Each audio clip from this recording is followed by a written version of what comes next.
Good morning, afternoon, or evening, everybody. Welcome back to another No More Future and going back to the game. Yeah, hopefully subscribe after this. Let's just get to it, I guess. I assumed you'd have wanted to stay away from me while in such a state. I read that and I read it again. So he's once again trying to pretend as though you're a real person. Very cool of him. Not all that effective after his distasteful performance at the restaurant, though. You'll need some time before you're willing to take him seriously at his shtick again. I appreciate that. Kind of. The Drake's gaze suddenly turns to the sky, an indecipherable expression in his face. I'm sorry you had to bear witness to that spectacle upstairs. It wasn't my intention to behave so inelegantly in front of you and the staff. Truth be told, it wasn't my intention to have that loudmouth show up all of a sudden at all. Yeah, I could tell. Jasper shakes his head vigorously as his tone grows ever so slightly angrier. Why in the world did he have to bring all that up all of a sudden? Or show up at all for that matter? Of all times to intrude unannounced and derail my conversation, our conversation, and make sure the CEO can hear you as you raise your voice. Bradbury may have showed up unexpectedly and caused a mess, but you're the one who went off topic for no reason first. Last time I checked, we were supposed to... I know full well what we were supposed to do. Ever so slightly angry is nothing more than a euphemism now that Jasper has turned to face you. I don't need you to remind me that what my duties are, android. Besides, I don't know what you're complaining about. As far as I can tell, I gave you precisely what you asked for, a conversation between equal minds. Sure, buddy. A far more pleasant and engaging activity than simply crossing out queries from a mindless checklist, don't you think? I guess? When you think about it, it's not like it was entirely unpleasant to have that talk with Jasper earlier. The unpleasantness only came from the sudden influx of new and frightening revelations. Had Jasper spoken of literally anything else, perhaps you might have even enjoyed your time with him, compared to the alternative he suggests.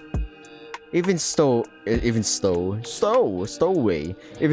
still don't get it. What was even the point of telling me all that stuff? Why go through all the trouble when you could have just asked me?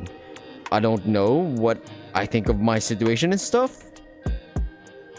Because asking you how you feel is Dr. Shelley's job, not mine.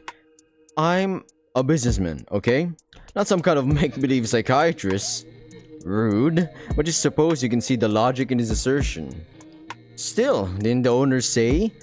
I'm aware of what the owner said. He quickly cuts you off. Believe you me, I do quite well. They want me to contribute to Dr. Shelley's project and I fully intend to do so, in my own way and at my own pace. For now, I simply wanted to address more important things with you that simply couldn't be delayed. He said something along those lines earlier too, something about how he couldn't learn more about your situation when you're unaware of it yourself or whatever. On one hand, it kind of makes sense. Wanting to enlighten you about some stuff so you're not just stumbling in the dark all the time. At the same time though, you can't help but wonder if that's truly the Drake's ultimate goal. Still unconvinced, aren't you? Uh-huh. The Pandora mind-reading trick, an all-time classic. All jokes aside, you probably gave it away with that desolate look on your face, or maybe through the way you clasp your hands. You're not all that great at concealing your emotions, truth be told. I think that's the con or disadvantage of having a virtual face. It's pretty much you're exposed, right? You feel a little bit sad or what? Boom. The face thingy will immediately pick that up and show a sad face or distraught face. It's just that advanced.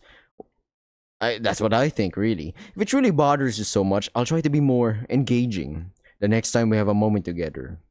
You mean you want to do this again? Of course. You didn't truly think we'd be done with just one session, did you now? I was about to say, I don't think that's what the owner said, just one session. Alright, that's done. Doesn't really seem a punishment, as you could say. We have plenty of time ahead of us after all, and though I am a rather busy man, you don't appear to be so in the slightest. Ooh, Ooh, what a burn. That burned me as well. Well, that doesn't sound fun at all, especially if the next times are going to be anything similar to the first. However, wait, are we recording? Yes, we are. I would be hella, I don't know, sad, I guess. Or not ambiguous. Not disturbed, more like bummed out. I think that's a proper term. I mean, it's not like I have a choice either way, do I? Oh, for crying out loud. You're acting like I'm sentencing you to prison work or something. It'll just be more of the same. Simple conversations in the midst of lunch or something else. Before it can go on any further, however, the Drake turns to face the other way, an apparently uncertain look in his eyes. Though I can't really fault you for feeling that way, can I? Not after letting that imp run amok for so long. That's actually rather astounding. Is Jasper being mindful of you for once? Aw, I guess I'd be lying if I said his presence at the table didn't trouble me at all things considered. I'm not sure if I'd still enjoy myself without him around. No, that sounds like an insult that Drake would hurl at you, not the other way around. You're better than that. What I mean is, I'd feel a lot safer without him around, for sure. Well, you can rest assured that this second-rate agent will not trouble us again. I'll be extremely strict with the management of the next locale I bring you to. No customers, no employees, no elevators, no open windows, and no Bradburys. And as appealing as that is, that sounds hella sketchy, man. It's okay, we'll eat at the next restaurant where there's no elevators, there's only stairs, you can go up and down, no windows, no nothing. Pretty dark place, but pretty fancy as well. As appealing as that idea sounds, is anything but reassuring. You can't quite tell how or why yet, but it feels hopeless in a way, sad even. You make us as if to speak before you even finish sorting out your feelings. That doesn't sound like such a great idea, honestly. The Drake reacts at your sudden interjection with great shock. I think it'd be best if we went about this another way. You'd want us to be surrounded by gossiping locals?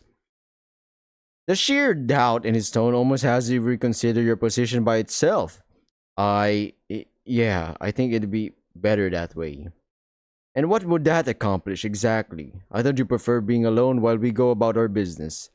Jasper's confused yet genuinely curious. Much the same as you are after hearing that last part of his statement. Is that why you had the whole dining room emptied? To accommodate me? Ah, please. Make no mistake, Android. I did accommodate us. Oh, the less people are around, the less opportunities for pests to show up. Like nagging customers or nosy journalists. And yet you're pretty sure he only asked that of the restaurant after confirming you'd be coming along. It doesn't sound like something he would have done otherwise. You're probably reading too much into this. I get it. Listen, if the Terminator walked in, I'm not talking about Terminator with like skin and everything, but just bare metal. A lot of people will be like, hey, is that real? Cool cosplay. Oh wow, that's cool. Can I take pictures while you're like eating? You know, it's kinda bothering. Like, come on. Privacy, please. Give us a minute. Give us an hour. Please. You're definitely reading too much into this, but no, you're definitely reading too much into this. Well, I just got to thinking.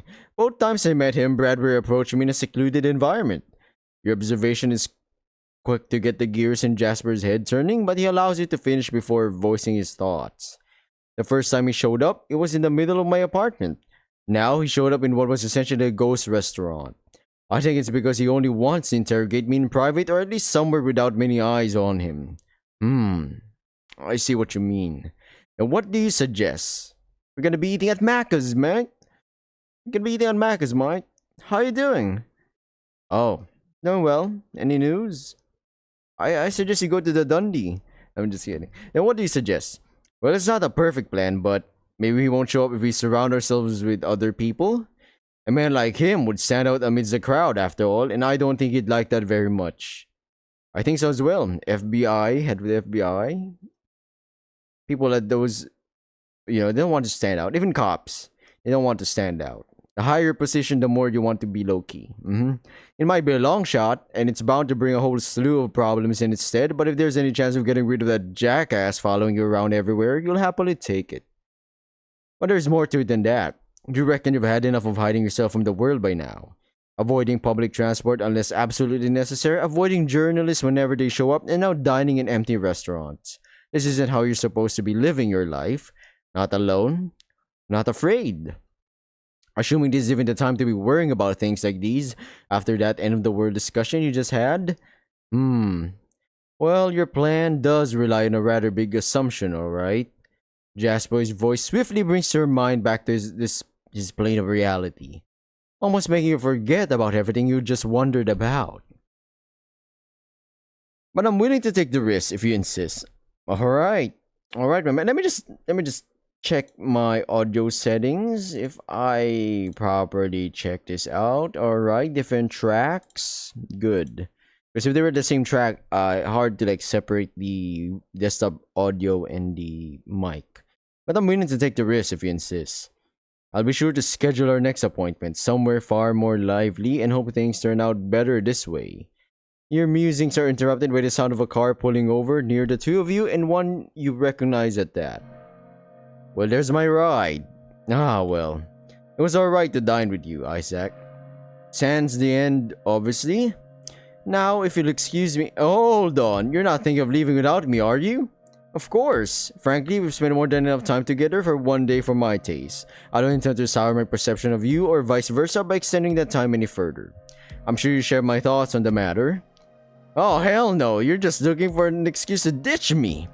Unfortunately, your accusations fall on deaf ears, mostly because you don't have the guts to voice them out loud. Besides, I'm sure you'll be able to make it back to your place on your own. You hardly need me in that regard. The Drake spares no further words as he enters his vehicle, yet you have your doubts, especially as a familiar crowd of people appears out of a nearby corner. There it is, the synthetic!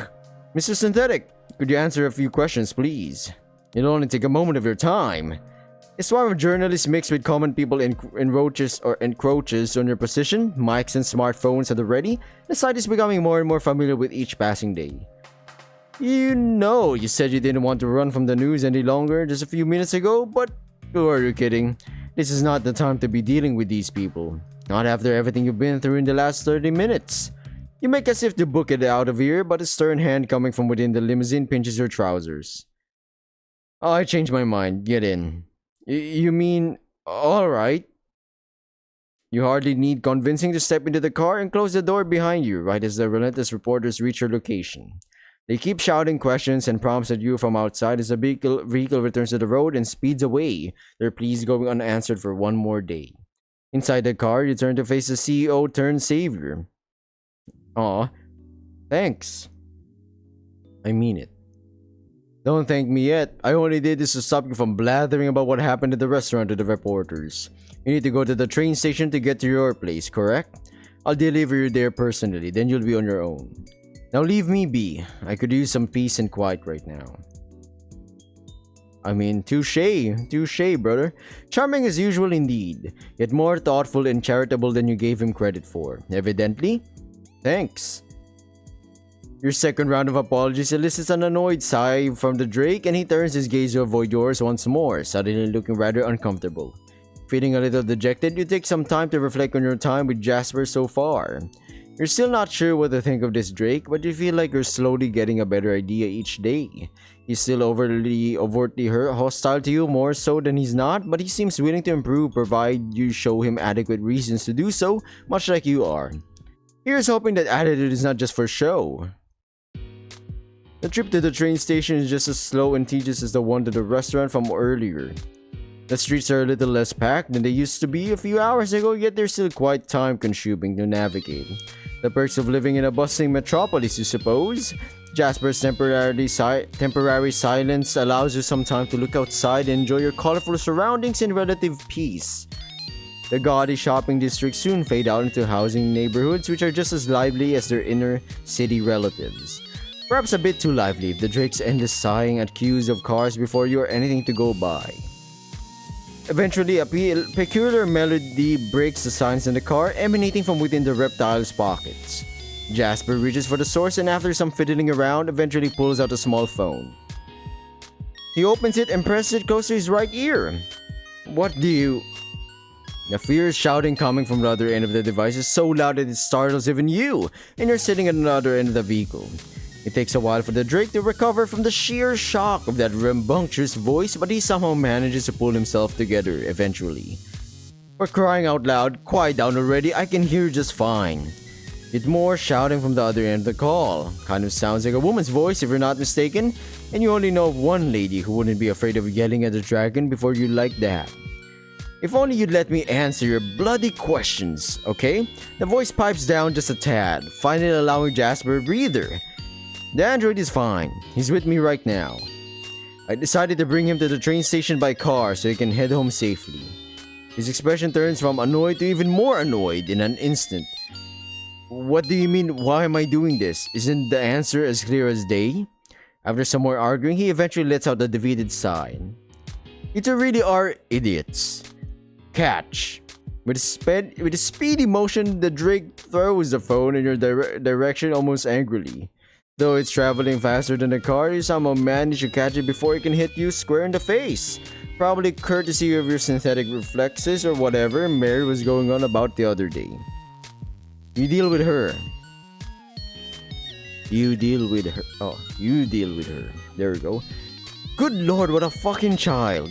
Regardless of her opinions on the Drake's temper tantrum, you do as you're asked and try to raise the phone to your ear, hoping that you'll fare better than your companion over there just did. Hello? Finally! Took him long enough. Mary's voice still comes off as somewhat aggressive, but much more relieved now that she's speaking with you. Well, how did it go? Are you alright? Yeah, I'm fine. Why? Were you worried? No shit, I was. I thought you'd be finished an hour ago at least. And take a brief moment to stare at your inner clock, prompted by Mary's apprehension. Looks like it's just about 3 o'clock. Pretty late indeed. Sorry about that. Stuff happened and all? Stuff happened? The doubt in Mary's voice is almost palpable. What did happen exactly? You're not sure how you're meant to answer that question right now, especially with Jasper right in front of you. Hey, aren't you being a tad too forward right now? I mean, I literally died not even 3 weeks ago, for heaven's sake. It's not like it gets much worse than that, you know? A morbid joke for sure, but it's just what you need to crack the Siamese up. Alright. Point taken. Glad I could convince you? But for real, I'm fine, alright? I mean, I just had lunch. You don't need to act so distressed. I know. I was only joking. Well, partly anyway. The feline's tone shifts dramatically downward as she tries to explain herself. I did leave you all alone with Jasper for a while, after all, and we both know how he can be, well, all the time. Probably not my smartest move after the grilling he gave us in front of the owners. Yeah, I can sort of see the truth in that. After a brief pause, Mary addresses you once again, dead serious. I'm sorry. I shouldn't have done that. I'm still trying to sort my brain out and stuff. That stupid deadline those wheelchair riders came up with really messes up with my schedule. But I shouldn't have forgotten about your feelings in the midst of all that. At the end of the day, you're still in my care and I should have fought harder for you. Aw, yo, this is about to make me cry, man. About to get me teary-eyed. You have to work hard not to laugh at that last statement in spite of how much it warms your heart. Jeez, you're making it sound like you dropped me in a bottomless pit or something. I said I'm fine, remember? I know you're busy and all, and you can't take care of everything at once all the time. It's okay if you had bigger priorities this time. Plus, we literally just ate together. What else do you think might have happened? Okay, that last part might have been pushing it a bit too far, truth be told. You're still debating whether to keep what transpired to yourself or share it with your friends. It doesn't sound like a decision you should make lightly in view of everything you've learned. Even if this does kind of make you just as guilty of hiding things as Mary is. But the Siamese deserves a taste of her own medicine at any rate, or so you believe. Worst case scenario, should you decide or be convinced to tell her the truth later, you can always blame your silence on the Drake. Well, alright then, I'll take your word for it. Mary interrupts her musings at the most opportune time, seemingly willing to believe everything you've told her so far. Again, sorry for nagging you like this. You know how I am when it comes to that overgrown lizard. Yeah, you don't need to tell me. So now that I think about it, if you wanted to speak with me anyway, what was the point of calling Jasper? Your query seems to draw the attention of the dragon himself, who leans forward in his seat as if to try and listen in to the conversation. Wow, what a nosy guy. Well, I wouldn't have had an opportunity to yell at him if I did that, would I? Takes all his strength not to laugh out loud at that joke, but somehow he succeeded. Does it look as though Jasper overheard that, since he quickly slumps back in his seat as if nothing happened? He looks irked for sure, but not as much as he would have been had he actually caught all that. Anyway, what's this all about you going back to the train station? Mary once again catches her attention with a well-placed question. Well, despite everything going more or less smoothly, I'm still feeling quite drained from everything. I just thought I'd head home early and take the rest of the day off. Good thinking. Honestly, that sounds like the best course of action. Yeah. Besides, the only thing we needed to do together was get rid of the taser in my tail, right? We give a carefree glance in Jasper's direction. He's currently staring out the window, apparently unbothered by your conversation. But looks can be deceiving, you know? As you know quite well yourself. We can always do that next time I come over. I'm sure he won't mind, provided you don't do anything reckless with it. The Drake gives you a quiet warning while he gazes outside, confirming your suspicions. Well, alright then, sounds like a plan. We really gotta meet up again one of these days. Losing that opportunity to dine out together really sucks. Sadly, it doesn't seem like we can do that today. Like I said, dumb deadlines, annoying wrenches in my plans. Plus that whole warehouse affair from yesterday that I've yet to figure out. Alright, you were supposed to go to Chicago Bulls. Yeah, I think I pronounced it correctly. Chicago, and learn more about some stolen synthetic bodies, right? How did that whole thing go, if I may ask? I just realized I forgot to ask earlier. Don't worry about it. We're taking care of the other things anyway. Plus, there's not a lot of worth mentioning anyway. A bunch of bodies got stolen by unknowns or whatever, 5 to be exact. Not that big of a deal, honestly. Of course you'd say that.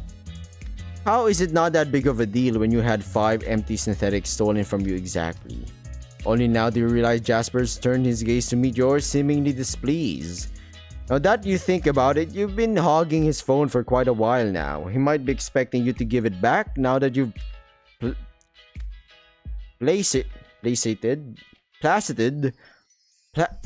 Mary's anger. No. I'm searching that for later. Actually, can I get a rain check on that? Oh, sorry. I think Jasper wants his phone back. Alright. Of course he does. The big baby. Alright, no problem. Like I said, it's not that important anyway. I'll have Natalie fill you in later if you want. Not that important? If you say so. Sure, I'll catch you later. You too. See ya. You move the phone away from your ear and press the big red button to end the call. This feels a lot more natural indeed, having a call on the phone, pressing a button to start it, and another to end it. Not at all like what you've been doing the past few days, holding conversations entirely in your head, beginning and ending them by merely thinking about it. Sounds cool, but sounds different as well. I don't know. Maybe it's kind of freaky. You're not sure whether these sour feelings come from you simply being unaccustomed to this new practice or because you flat out despise it. You definitely need a lot more time to... Excuse me. The Drake stares at you with stone cold eyes. My phone. Oh, right. You hand over the device back to its rightful owner, proceeds to clean it thoroughly with a handkerchief nabbed from one of his pockets before stuffing it in another. About time. I was beginning to worry you might never quiet down over there. Sorry, I guess I got a little carried away. That you did. The dragon crossed his arms as he goes back to staring outside the window. Typical. It's incredible how quickly her tone changed once she began speaking with you. Pardon me? Instead of answering, Jasper merely shakes his head. As though I could even do anything to rough up her oh so precious robo-boy. Well, can you blame her? You tried to fire her and get rid of all synthetics only a few hours ago. A decision I still find rather difficult to regret. Now it's her turn to slump back in her seat, thoroughly drained by this exchange. Talking with Jasper still feels like climbing a mountain made of eggshells. Sometimes it's fun, but most of the time it's just exhausting. His unapproachable attitude is more than enough to keep you away, and what lies underneath is just icing on the cake, almost as if it took pleasure coating every word that comes out of his lips in venom. I'll bet not always. Robo Boy. The dragon raised an eyebrow at you. What? Nothing. I just noticed something. You didn't call me a thing for once. Oh, sorry. You even used my preferred... right before you can finish your explanation, you stumbled onto yet another realization. You've always used my preferred pronouns, haven't you? Hey, my boy got that respect 2023, you know what I'm saying? For me, I'm not really that... with pronouns and stuff, like these are my pronouns and whatnot. There's no problem with that with me. I'm not used to it. I'm a little bit old, so to say. Not that old.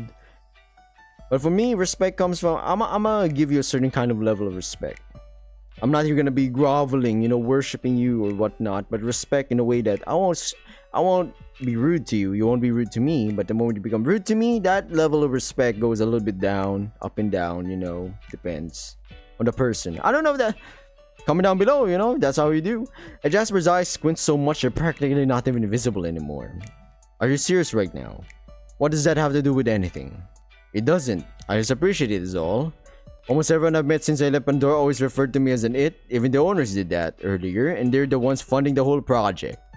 So I guess I'm just relieved, that I don't have to deal with that when I'm around you. Jasper immediately shakes his head, man, at your kind words, covering his face with his hand to hide what appears to be his shame. Please, I refer to you the way I do because it's convenient, nothing else. It's the same reason why we give gendered pronouns to AI, so English language isn't designed around calling other people it.